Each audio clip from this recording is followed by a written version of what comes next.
nuestro Dios, cerramos nuestros ojos y pedimos la bendición de Dios para esta palabra que quiero compartir con ustedes en el día de hoy, siguiendo un poco la línea de los dos últimos mensajes que he compartido a la iglesia, pero después de orar, antes de pasar directamente al mensaje, tenemos también otros dos anuncios muy importantes, pero primeramente vamos a orar.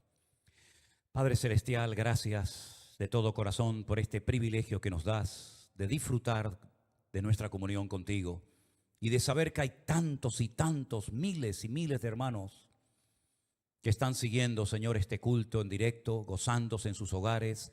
Pedimos también que tu palabra y tu bendición los alcance a ellos donde quiera que se encuentren. Gracias, Señor, por este privilegio de formar parte de la familia de Dios, la familia más grande y más hermosa sobre la faz de la tierra. Pedimos que abras nuestros corazones para que podamos disfrutar ahora de tu palabra y tú hables a nuestras vidas. En el precioso nombre de Cristo Jesús decimos amén y amén. Y ahora quiero llevarles ya directamente a 2 de Corintios, el capítulo 10. 2 de Corintios, capítulo 10, los versículos 3, 4 y 5. ¿Cuántas veces hemos leído, tanto a título personal como a nivel de iglesia, estos textos? Esta carta fue escrita por el apóstol Pablo a una iglesia que necesitaba urgentemente de mucha instrucción, de muchos consejos, porque no estaban haciendo las cosas muy bien, que digamos. Una iglesia con problemas internos, de divisiones, de celos, de envidias, de contiendas. Había desorden dentro de la iglesia, hay que decirlo todo, ¿verdad?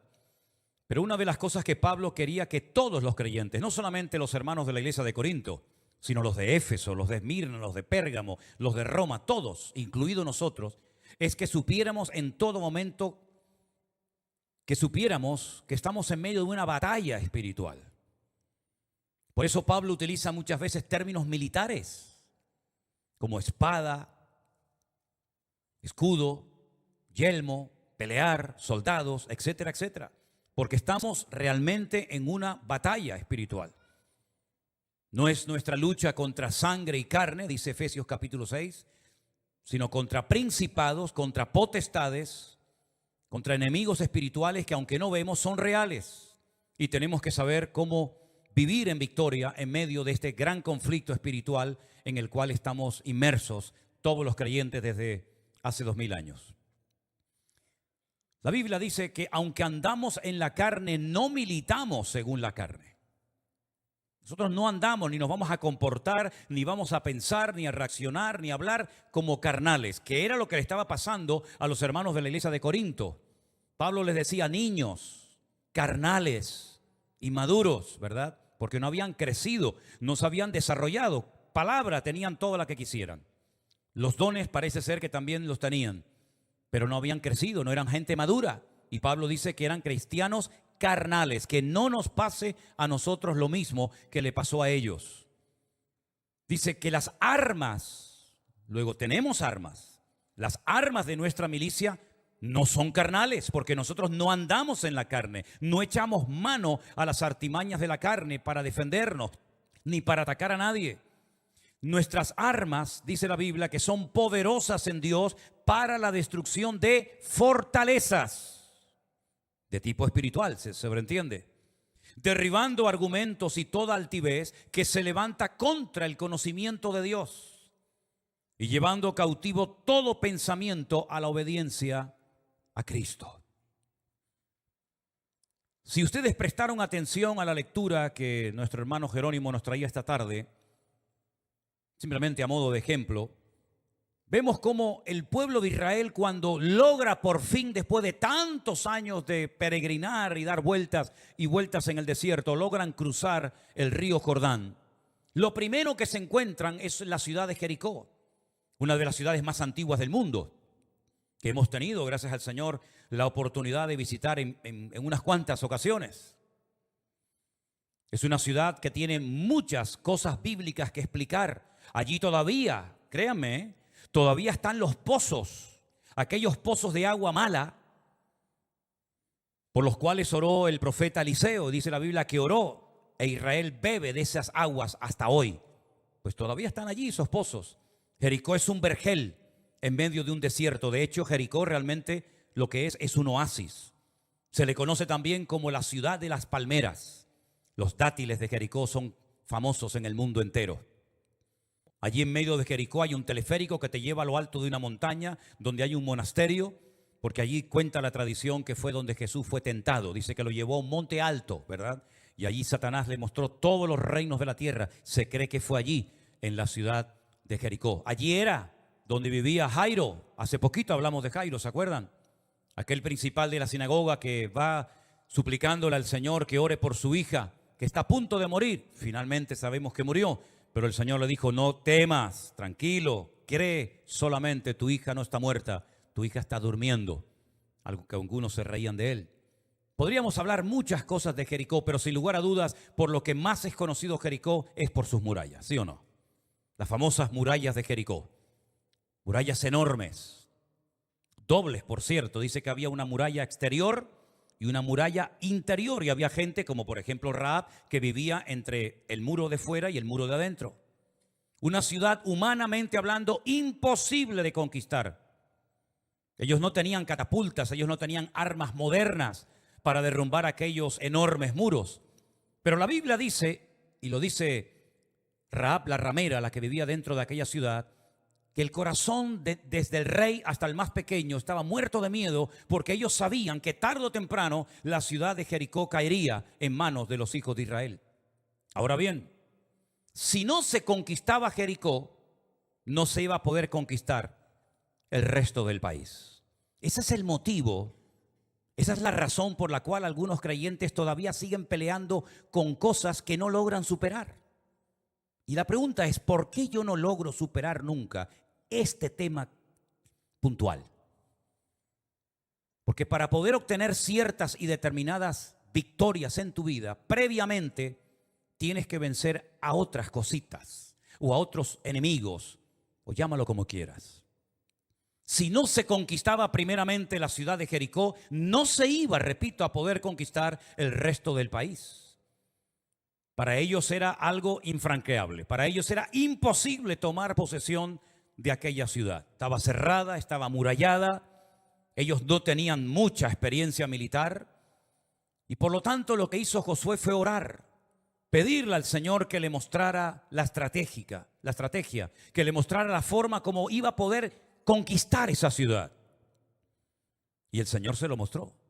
El Señor les reveló que para tomar posesión de esa ciudad, lo que tenían que hacer era fiarse del plan de Dios. Dios sabía cómo tomar posesión de la ciudad. Ellos no, pero Dios sí lo sabía. Dios nunca tendrá problemas a la hora de resolverte tus problemas. Dios nunca se llevará las manos a la cabeza y dirá: ¿y ahora qué hago? ¿Ahora qué le digo?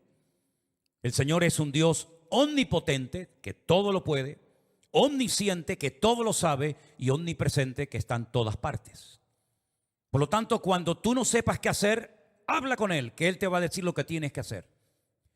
A modo de ejemplo, ¿se acuerdan cuando estaban cerca en ese desierto y había una multitud que había estado todo el día escuchando las enseñanzas del Señor Jesucristo, y ya llegaba la hora de la despedida, el atardecer, y los discípulos están preocupados porque el Señor se extiende en sus mensajes y le dice: Señor, despide ya a la multitud, es tarde, la gente tiene hambre, no han comido en todo el día y tienen que ir a comprar comida. Y el Señor le dice: dadles vosotros de comer. ¿Por qué se tiene que marchar la gente? ¿Por qué le dan lugar al temor? Dadles vosotros de comer. Y entonces salta el que siempre estaba sacando cálculos y le dijo al Señor: Señor, ni 200 denarios, que por cierto no los tenían, bastarían para dar de comer a esta multitud. No tenemos recursos para dar de comer a esta gente. Nos vamos a ver en un conflicto, en un problema dentro de un rato. Porque la gente sí está muy contenta, muy gozosa. Algunos han sido sanados, otros han sido liberados. La gente está contenta, pero amigo, cuando el hambre aprieta, la gente se convierte a veces en gente desagradable y violenta. La Biblia nos enseña que el Señor Jesucristo le dijo: decidle a la gente que se siente, que tengan calma, que no pierdan el control, el equilibrio en ningún momento. Y por ahí entonces se dan cuenta de que había un muchacho con unos poquitos panes y peces, y se los traen al maestro y le dicen: pero por otra parte, Señor, ¿qué es esto para tanta gente? Y el Señor dijo: dádmelos. Y dice que bendiciéndolos, dio gracias, partió aquellos panes y aquellos pocos peces y comieron multitudes. Y dice la Biblia que sobraron cestas enteras llenas de pedazos que habían sobrado. ¿Cuántos dicen amén?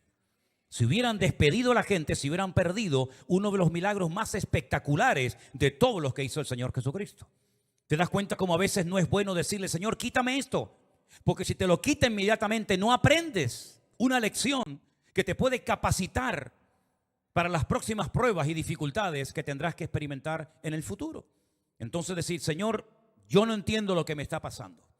Yo no entiendo cómo puedo superar esto, pero en el nombre de Jesús yo confío en ti y sé que tú me vas a mostrar qué tengo que hacer. Y cuando Dios te muestra qué tienes que hacer, indirectamente te está diciendo lo que no tienes que hacer. Josué le dijo, está bien, Señor, dinos qué hacemos. Ellos ya estaban afilando sus espadas, sus lanzas, sus jabalinas, ya estaban ya maquinando en las carpas diciendo, bueno, vamos a atacar por ahí, o tú subes por acá y yo hago esto. El Señor le dijo, nada de eso, olvídense. Esta batalla es mía y ustedes tienen que aprender a oír las instrucciones que yo les voy a dar y fiarse de ellas y ponerlas en práctica. ¿No dice la Biblia, encomienda al Señor tu camino? Confía en Él y Él hará. Pues eso es lo que hicieron, oraron al Señor, expusieron su problema delante de Dios. Señor, hemos cruzado el río Jordán, hay niños, hay mujeres, hay ancianos, hay animales. Señor, llevamos 40 años dando vueltas.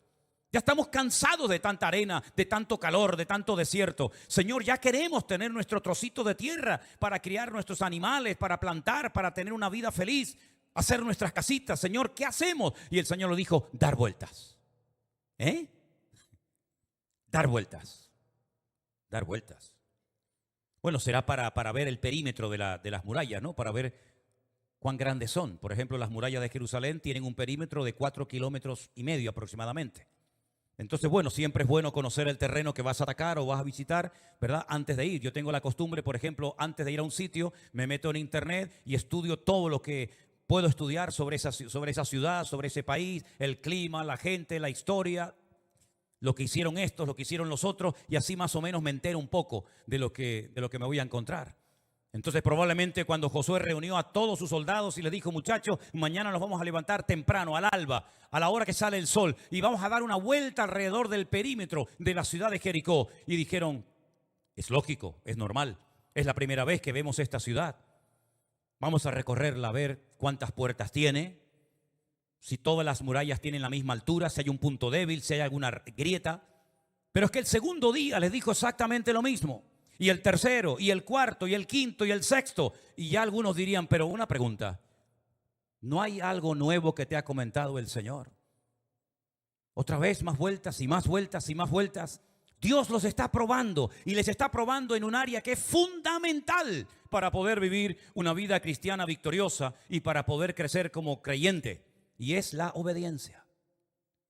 Hay que ser muy obediente para estar 6 días dando vueltas y vueltas y vueltas y más vueltas sin recibir ninguna explicación, sin ver ningún resultado, sin ver ni siquiera un trocito de muralla que se cae. Todo sigue igual. Me imagino los que estaban arriba en las murallas mirando hacia abajo diciendo, estos hebreos están locos. Son idiotas esta gente. Venga, vueltas, se creen que van a conquistarnos dando vueltas, pero que están locos esta gente. Me imagino los comentarios de algunos, pero ¿tú crees que Josué no se habrá equivocado? ¿Dios realmente le habrá hablado? Porque no es normal que estemos siempre haciendo lo mismo sin ver ningún resultado. Y para colmo, el 7º día le digo, bueno, ¿y ahora qué hacemos? Ya hemos llegado al 7º día. Ya conquistamos, sacamos las espadas, sacamos las lanzas, los escudos, las jabalinas. Dijo, no, ahora tengo una orden nueva de parte del Señor. Dije, bueno, gloria a Dios, por fin. Hoy me dijo el Señor que tenemos que dar no una, 7 vueltas. 7 vueltas. ¿Sabes el calor que hace en ese valle? Yo no sé qué época podía ser, la verdad es que podría averiguarlo, no lo he hecho, ¿no? Pero yo sé que hace mucho calor en el Valle del Jordán. Hace un calor terrible. Es todo llano y te da el sol desde la mañana hasta la noche. Un calor terrible. Jericó es una ciudad muy caliente, muy caliente. Y cuando sopla el viento, ni te cuento, se levanta ese polvo, se levanta esa arena que se te mete en los ojos, es muy molesto, es terrible, terrible. 7 vueltas el último día. Y al final dice la Biblia que las murallas cayeron no por sus estrategias humanas, sino por obediencia a la estrategia y al plan de Dios. ¿Cuántos dicen amén? ¿Por qué les cuento esta batalla que todos ustedes conocen perfectamente? Porque tenemos que aprender ciertas y determinadas lecciones de lo que Dios allí dijo, de lo que allí pasó, para poder entender lo que yo hoy, en pleno siglo XXI, con mi vida, con mis problemas, con mis luchas, con mis debilidades, etcétera, tengo que hacer y cómo comportarme. Pablo dice, nosotros también estamos en batalla, como ellos estuvieron en guerra, pero ellos peleaban contra Jericó, contra los filisteos, contra los amorreos, contra los hititas, contra los jebuseos. Nosotros no tenemos ese tipo de enemigos naturales de carne y hueso.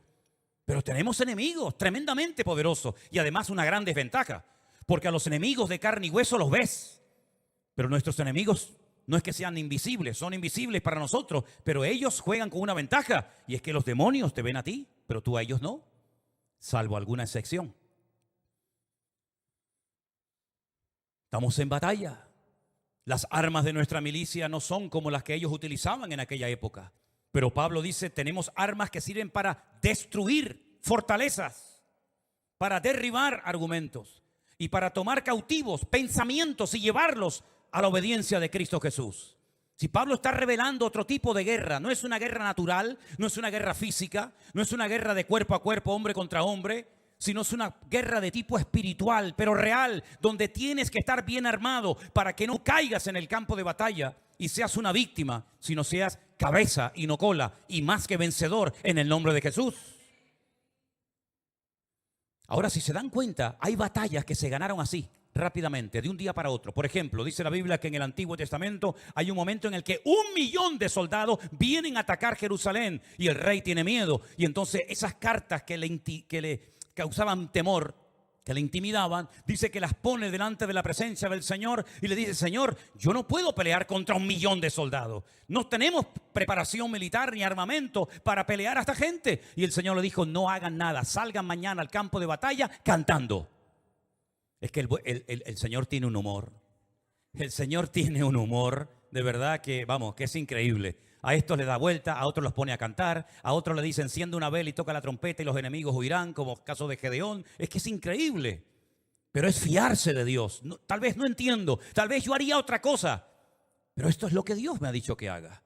Y la Biblia dice que salieron cantando y esa noche todos salieron despavoridos y se mataban entre ellos. No tuvieron que hacer absolutamente nada. Hay batallas en la vida, hay cosas en la vida que podrás vencer. No digo fácilmente, pero sí digo rápidamente. Miras atrás y dices, fíjate aquello que hice tanto tiempo, lo he controlado, lo tengo sometido. Pero hay otras batallas que te va a llevar tiempo. Y tienes que saber si esta batalla que estoy librando es de larga duración o es de corta duración. Por ejemplo, hay cosas que no se pueden ir dejando poco a poco. Imagínate el que consume drogas. Las voy a ir dejando poco a poco. Poco a poco. ¿Y poco a poco cuánto es? Bueno, si antes me pinchaba 3 veces, ahora me voy a pinchar 2. Pero estamos igual. El problema no está en la cantidad.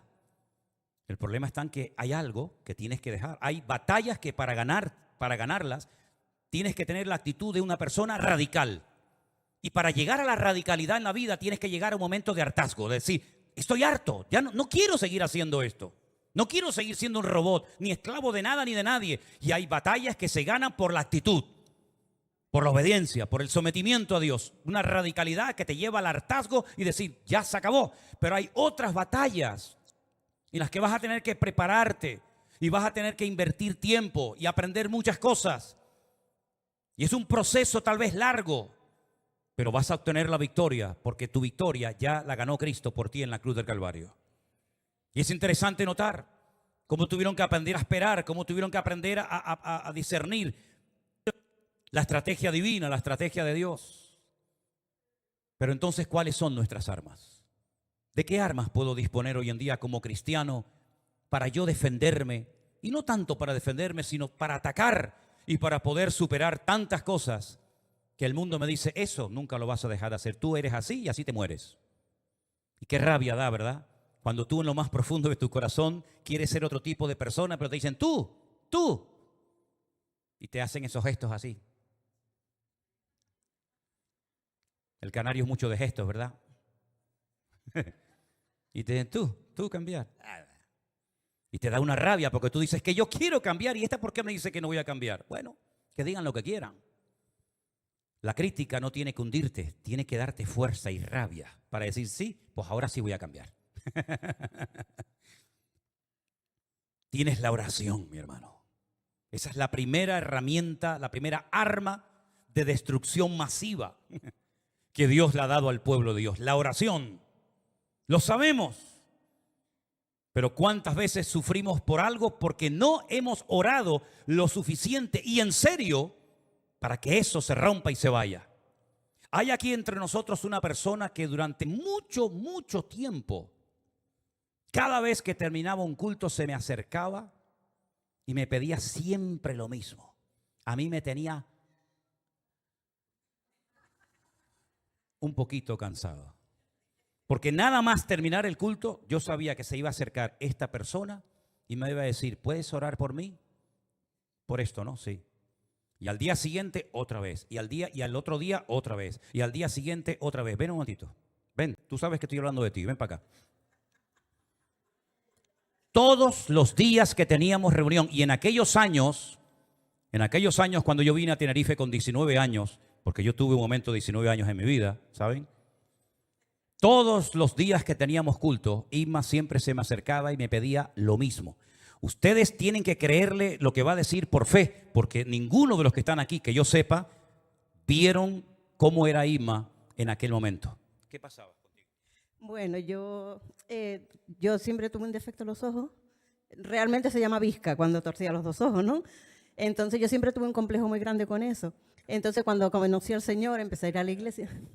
Era muy visca, sí, muy visca. O sea, visca, total, sí. Incluso yo me acuerdo que Manolo hablaba conmigo, otro compañero del que era amigo del que también estuvo por aquí, y yo miraba siempre para el suelo porque me era tanto el complejo que me daba cosa mirar para adelante.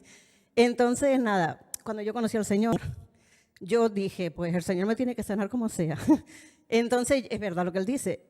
Cada vez que había un culto y el pastor decía, tanto él como el otro pastor decían, ¿alguien quiere oración? Yo pasaba al frente y decía, por mis ojos, para que el Señor sane mi vista. Y para que el Señor sane mi vista. Y fue culto tras culto. Yo no, o sea, no fue una sanidad rápida, pero yo estuve 3 años y medio orando día tras día por mi sanidad. Y el Señor me sanó los ojos. Y un día fui al culto y mis ojos estaban pero derechos totales. De hecho, yo sacaba fotos y salían torcidas. Así que imagínense. Y realmente lo que dice Manolo es verdad. Yo sé que le di la lata mucho, pero bueno, pero fue la constancia también en el Señor, ¿no? Y también les animo a eso, que no dejen de orar por su sanidad. Porque aunque Dios no lo haga en el momento, Dios lo hace. Si tú tienes fe y confías en Él, el Señor lo hace en su momento. Y así lo hizo conmigo. Gloria a Dios. Fuertes aplausos al Señor. Así fue, hermanos. Así fue. Ni más ni menos. Es la verdad. Es la verdad. ¿Tú tienes fotos de aquella época? ¿O las rompiste todas? Trae algún día unas, por favor. La ponemos aquí en la pantalla. No. No, pero es la verdad. Yo le decía, Señor, por favor, ten misericordia de mí. Por favor, haz algo. Me tiene podrido esta muchacha ya. Y el Señor se glorificó. Lo podía haber hecho así instantáneamente en un culto. Lo hizo progresivamente, pero lo hizo. Y eso es lo importante. Lo importante es ser constante. De hecho, la Biblia habla de constancia. Uno de los primeros versículos que yo me aprendí en mi vida, que seguro que muchos de ustedes lo saben también, 1 Corintios 15, 58, dice, así que hermanos míos, estad firmes y constantes, creciendo en la obra del Señor siempre, sabiendo que vuestro trabajo en el Señor no es en vano. Amén, hermanos. ¿Tienes un problema físico, espiritual, familiar o de la índole que sea? Clama al Señor, ora al Señor. No te desanimes porque oraste y no viste nada. Sigue orando, sigue orando, sigue orando. Hermano, si tú vas al monte a cortar un árbol, que ni se te ocurra decir, bueno, yo le doy 2 o 3 golpes y el árbol cae. No, hijo, no. El árbol lo vas debilitando y debilitando poco a poco y te va a costar y sacarás a lo mejor heridas en las manos y un día y una hora y otra hora. Pero cuanto más le des, más se debilita el árbol. Exactamente igual ocurre en la vida, digamos, espiritual. Hay cristianos que si hubieran orado un poquito más, la bendición la podían haber obtenido. Le faltó un pelín para llenar la copa, la copa, ¿no? Y ahí se quedaron a medias y dijeron, ya no aguanto más, ya me voy. Las armas de nuestra milicia son poderosas en Dios. Y una de ellas, repito, es la oración. Yo sé que hay muchas promesas, sé que hay muchos versículos, sé que hay muchos ejemplos y oraciones preciosas, por cierto, en la Biblia, tanto en el Antiguo como en el Nuevo Testamento, incluso hasta oraciones de Jesús, ¿verdad? El famoso Padre Nuestro, Juan capítulo 17, cuando Él ora por sus discípulos y por nosotros también, aunque no habíamos nacido ni estábamos allí en aquel momento, ¿verdad? Pero Él dice, es que no reciben, ¿por qué no piden? Ya sé que hay otro que dice, sí, pero es que pedimos y no recibimos porque pedimos mal. Sí, pero eso no lo quiero usar ahora. El que quiero comunicarte y compartirte es este. No reciben porque no piden. ¿Por qué no pides? ¿Por qué no pides? Perdonen si le suena mal este refrán, pero es que es así. Dice que el que no llora, pues llora. Clama al Señor y yo te responderé y te enseñaré cosas grandes y ocultas que tú no conoces. Así que ora al Señor, es un arma poderosa que tienes. Nosotros cuando oramos sabemos que Dios nos está escuchando, ¿sí o no? Porque Dios no es sordo. Y lo bueno de la oración, fíjate la estructura, la forma como Dios ha diseñado este tema de la oración, con otros no, pero con el tema de la oración lo ha hecho tan accesible que puedes orar sentado, o de pie, o conduciendo, o en un barco, en un avión, en un submarino. Puedes orar en cualquier postura, cualquier hora del día, de pie, sentado, caminando, corriendo, como sea. Es decir, no hay límites, puedes orar cuando quieras, cuantas veces quieras. No hay un horario, bueno, de 3 a 4 y de 6 a 8. En cualquier momento puedes orar. Ora, mi hermano, hasta que veas la bendición de Dios en tu vida. ¿Cuántos dicen amén? El sueño de toda mi vida, uno de los sueños que yo tenía, era poder algún día tener una autocaravana y poder viajar por ahí, predicar la palabra y visitar gente. Y como nadie me hacía caso en mi casa, porque ya era el pesado de siempre, yo me reunía con Miriam y le decía, Miriam, mira, como los demás no me hacen caso, ven conmigo. Y claro, era pequeñita, casi venía obligada, ¿no? O sea, vamos a ponernos de rodillas y vamos a orar, tú y yo, todos los días, para que el Señor nos dé una autocaravana. Pasaron años y yo no tenía, vamos, ni una bicicleta, hasta que el Señor nos la dio. En otras palabras, hermano, no se canse de orar. Clama al Señor, pide al Señor. Y el Señor tiene grandes regalos y sorpresas, pero es que si no se los pides, a lo mejor el Señor dice, bueno, se lo voy a dar a otro. Ese hombre tan hermoso era para ti, pero no lo pediste, se lo dio a otra. No, déjenlo ahí. Tenemos la palabra de Dios, amén, hermanos. La palabra de Dios. Inspirada por el Señor. ¿Para qué? Para que sepas cómo comportarte, cómo pensar, cómo hablar, cómo moverme, cómo actuar. Lámpara es a mis pies tu palabra y lumbrera mi camino, decía el salmista en el 119, ¿verdad? La palabra de Dios te orienta, la palabra de Dios te alienta, la palabra de Dios te habla, te abre los ojos. Fíjense cuando aquellos dos discípulos desanimados diciendo, nos hemos equivocado de Mesías, dejamos el trabajo, dejamos la familia, dejamos todo, hasta vergüenza les daba volver a su provincia y se iban en dirección opuesta porque Emaús está yendo en una dirección y Galilea está en otra dirección. Ellos eran galileos, ellos eran del norte, pero seguramente a estos dos discípulos les daba vergüenza volver a su tierra y decir, nos hemos equivocado, mataron al Mesías, lo dejamos todo creyendo que era el verdadero y nos hemos equivocado. Y dice que camino hacia Emaús el Señor se les presentó y empezó a hablarles.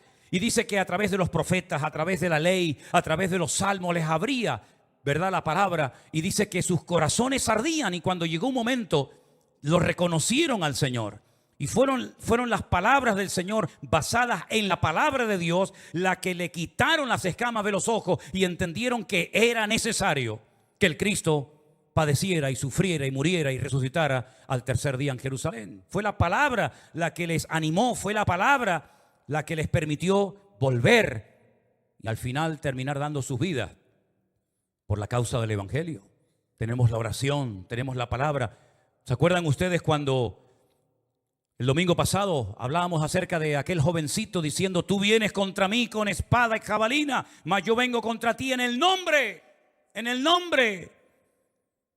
¿Qué fe tenía David en el nombre de su Dios?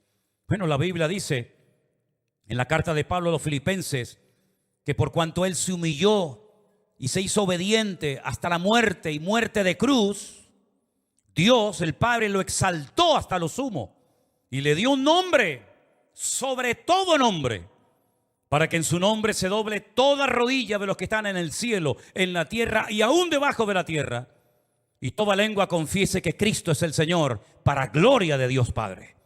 El día de la despedida, cuando Jesús se separa de sus discípulos y es ascendido, es llevado a la gloria, Él les dice: id por todo el mundo y predicad el evangelio a toda criatura.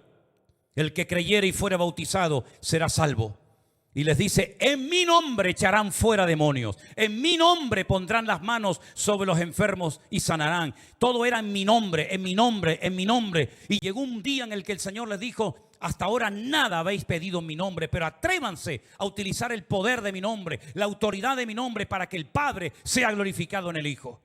Tienes un problema en tu vida, una atadura, una fortaleza, algo que te está agobiando, algo que te roba el sueño, algo que te roba la paz. Utiliza, invoca el nombre de Jesús. En el nombre de Jesús, esto se va de mi vida. Y si mañana viene otra vez, lo que sea, a molestarte, en el nombre de Jesús te recuerdo lo que te dije ayer: vete de mi vida. Y otra vez, hasta que finalmente dice la Biblia que si te sometes a Dios, el diablo huirá de vosotros. ¿Cuántos dicen amén? Tenemos que acostumbrarnos a usar más el nombre de Cristo. Cuando oremos, cuando vayamos a trabajar, cuando estemos conduciendo, cuando vayamos a un viaje: Señor, en tu nombre yo voy a hacer esto. Señor, en tu nombre que se abran las puertas. Señor, que tu nombre sea glorificado y que la gente reconozca que esta obra, quien la ha hecho, no ha sido el pastor, no ha sido un hombre, sino ha sido el Señor a través de su precioso y poderoso nombre. No solamente tenemos la oración y la palabra y el nombre de Cristo, sino dice la Biblia: vuestra fe ha vencido al mundo. El regalo, el don de la fe, qué maravilloso. Y hermano, qué triste cuando he conocido gente que me dice: ¿cómo me gustaría a mí? Eso me lo han dicho, ¿eh? ¿Cómo me gustaría a mí tener la fe que ustedes tienen? Y yo digo: bueno, pues pídela al Señor. La fe es un regalo de Dios maravilloso. Pero la fe tenemos que usarla. Porque ustedes saben en la Biblia que hay muchos tipos y niveles de fe. Jesús le dijo una vez a un hombre: hombre de poca fe, ¿por qué dudaste? Cada vez que dudamos, para el Señor somos una persona de poca fe. Pero cada vez que creemos en Él y en el poder de su palabra, el Señor le dijo a aquel centurión: hombre, grande es tu fe. Vete, tu siervo ha sido sanado. En otras palabras, la fe puede crecer o menguar. Puedes tener una fe de buena calidad o de pésima calidad. Dice la Biblia que sin fe es imposible agradar a Dios. Por lo tanto, mis queridos hermanos, pongamos nuestra fe en Dios. Hay gente que tiene una fe tremenda en el periódico. Todo lo que leen del periódico se lo creen. Y después a la semana siguiente dicen todo lo contrario a lo que dijeron al programa anterior. Hay gente que tiene fe en los horóscopos. Hay gente que tiene fe en lo que dicen por ahí, pero que poca fe tienen en el Señor. Cuando el Señor Jesucristo dijo: tened fe en Dios. ¿Cuántos dicen amén? ¿Se acuerdan aquel padre desesperado que llega a los discípulos y le dicen: mi hijo no sé lo que le pasa, cuando ve aguas profundas se me tira adentro, se me quiere ahogar, se quiere matar? O cuando pasamos por un lugar donde hay fuego, se me tira adentro porque se quiere quemar. Y dice la Biblia que los discípulos no pudieron hacer nada. Oraron por él, trataron de liberar al muchacho, pero no había forma. El Señor no estaba, se había ido a la montaña a orar, y cuando baja, aquel padre desesperado que había venido con una expectativa tremenda, le dice al Señor: Señor, si puedes hacer algo, por favor, ayúdanos. Y el Señor dice: tranquilo. ¿Cómo que si puedes hacer algo? No me eches a mí el muerto, yo no tengo el problema. Si tú puedes creer, Señor, ayúdame en incredulidad. Si te patina la fe, si la tenías o la perdiste, dile al Señor: Señor, aumenta mi fe para creer que yo puedo ser una persona completamente diferente si me propongo ir en serio y conquistar todos mis enemigos en el nombre de Jesús. Y finalmente tenemos algo precioso que a veces no valoramos porque consideramos que ya es algo normal, pero es algo que tiene un poder tremendo. El Salmo 133, que la mayoría de nosotros conocemos perfectamente, dice: mirad cuán bueno y cuán delicioso es habitar los hermanos juntos en armonía. Y el Salmo podía haber terminado ahí diciendo: es verdad, qué bonito, ¿no? Cuando estamos juntos los hermanos, nos saludamos, hablamos, compartimos. Pero es que hay una promesa. Dice, porque allí, en esa reunión, en esa asamblea, en ese lugar donde están los hermanos juntos en armonía, hay bendición y vida eterna. Cuando estábamos ahora este verano en Galicia, a mí me gusta mucho el tema de las aves. Y bueno, cuando veo un buitre o un pájaro carpintero, que este verano vi bastantes pájaros carpinteros y tantas aves que me llaman la atención, un águila, un aguilucho, apareció en el horizonte y de repente quiso atacar un nido de urracas. Aquí en Canarias no hay urracas, pero son muy escandalosas. Y entonces, como la urraca sabe perfectamente que no se puede defender contra un aguilucho, porque es mucho más fuerte que ella, lo que hizo fue comenzar a hacer un escándalo tremendo y comenzaron a salir urracas de todas partes. Y todas se juntaron como si fuera una nube negra, una bola, y todas contra el aguilucho, y el aguilucho debe ser que se asustó y salió volando y las dejó tranquilas. Una sola no podía haberle hecho frente al aguilucho, hubiera muerto. Pero cuando se juntaron todas, el aguilucho se asustó y se fue volando. Nosotros como cristianos tenemos que aprender y darnos cuenta de que el poder de la unidad es tremendo. No te aísles cuando te duele la cabeza y te quedes en casa, porque es cuando más tenías que haber venido. ¿Cuántas veces yo he venido a la iglesia con dolor de cabeza? Y cantando, predicando, se me fue. No te quedes en casa cuando hay frío, o cuando hay lluvia, o cuando hay calor. No te quedes en casa cuando no tienes ganas de venir al culto, porque si te quedas en casa cuando no tienes ganas de venir, es cuando más tenías que haber venido. En otras palabras, dale gracias al Señor por tener otros hermanos que simplemente, fíjate lo que te digo, simplemente hoy, tú por el esfuerzo que has hecho de haber venido aquí, de haberte arreglado, ya te desodorante y eso, ¿no? Desodorante, colonia, ¿cómo es? La maquillante, la reflectante, esta cosa, ¿eh? Lo digo porque simplemente por el hecho de haberte ya arreglado y haber dado un pasito y haber venido aquí en guagua, caminando, en taxi o como sea, ya no te vas a ir igual que como entraste.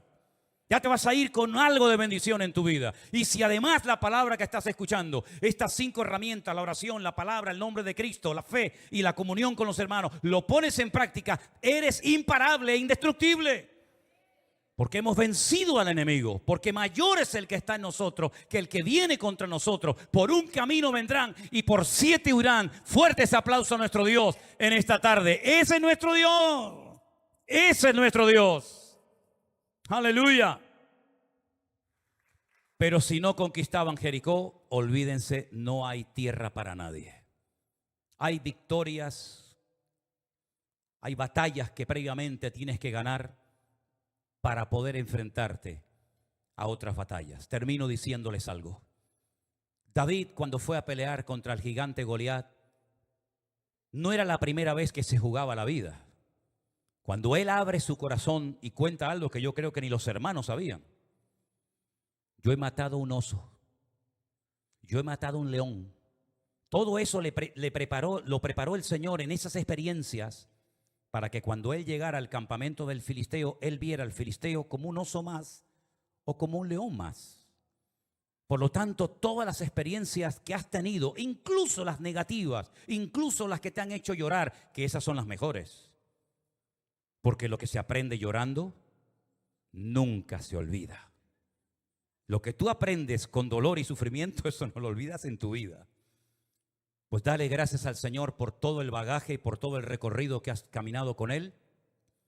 Porque todo eso te ha capacitado y te ha preparado para que termines este año, que todavía te quedan muchos días, semanas y meses, en la más contundente victoria y sea el mejor año de tu vida. ¿Cuántos dicen amén? ¿A cuánto le gustaría tener el mejor año de su vida? A ver, levanten la mano.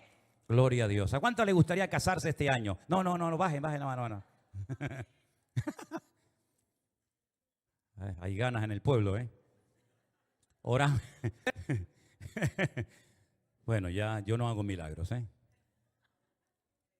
Oramos a nuestro Dios en esta tarde.